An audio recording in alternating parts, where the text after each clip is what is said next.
सुखी जीवन का रहस्य। एक महान संत हुआ करते थे जो अपना स्वयं का आश्रम बनाना चाहते थे, जिसके लिए वो कई लोगों से मुलाकात करते थे। एक जगह से दूसरी जगह यात्रा के लिए जाना पड़ता था। इसी यात्रा के दौरान उनकी मुलाकात एक साधारण सी कन्या विदुषी से हुई। विदुषी ने उनका स्वागत किया और संत से कुछ समय कुटिया में रुककर आराम करने की याचना की। संत उसके मीठे व्यवहार से प्रसन्न हुए और उन्होंने उसका आग्रह स्वीकार किया।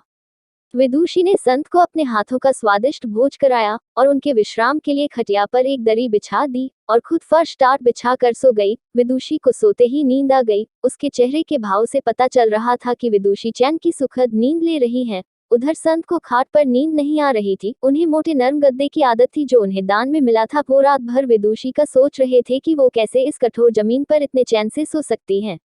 दूसरे दिन सवेरा होते ही संत ने विदुषी से पूछा कि तुम कैसे इस कठोर धरा पर इतने चैन से सो रही थी। तब उसने बड़ी सरलता से उत्तर दिया, हे गुरुदेव, मेरे लिए मेरी ये छोटी सी कुटिया एक महल के समान ही भव्य है। इसमें मेरे श्रम की महक है। अगर मुझे एक समय भी भोजन मिलता है तो मैं खुद को भाग्यशाली मानती हूँ। जब दिन भर के कार्यों के बाद मैं इस धरा पर सोती हूँ तो मुझे माँ की गोद का आत्मीय एहसास होता है। मैं दिन भर के अपने सत्कर्मों का विचार करते हुए चैन की नींद सो जाती हूँ। मुझे एहसास भी नहीं होता कि मैं इस कठोर धरा पर हूँ। यह सब सुनकर संत जाने लगे। तब विदुषी ने पूछा, हे गुरुवर, क्या मैं भी आपके साथ आश्रम के लिए धन एकत्र करने चल सकती हूँ?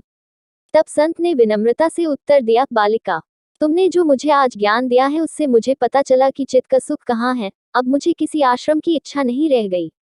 यह कहकर संत वापस अपने देश लौट गए और एकत्र किया धन उन्होंने गरीबों में बांट दिया और स्वयं एक कुटिया बनाकर रहने लगे। शिक्षा। आत्म शांति एवं संतोष ही सुखी जीवन का रहस्य है। जब तक इंसान को संतोष नहीं मिलता वो जीवन की मोह माया में फंसा ही रहता है, और जो इस मोह माया में फंसता है उसे कभी चैन नहीं मिलता।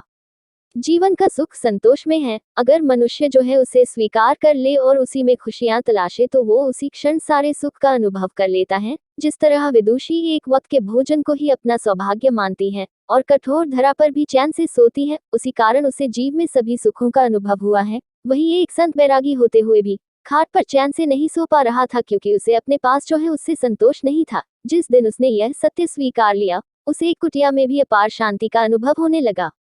यह कथा सुखी जीवन का रहस्य कहती है। आज घर में अपार धन दौलत ऐशो आराम होते हुए भी लोग सुख शांति से नहीं रहते, क्योंकि उन्हें जो है उसमें संतोष नहीं मिलता। कहते हैं ना, जिन्हें दूसरों की थाली में घी ज्यादा दिखता है वो कभी खुद चैन से नहीं रहते। व्यक्ति को हमेशा वो चाहिए जो उसके पास नहीं है, और वो मिल जाए तो नई महत्वाकांक्षा उसकी जगह ले लेती है। इस तरह पूरा जीवन असंतोष में ही बीत जाता है और अंत समय में भी चैन नहीं मिलता।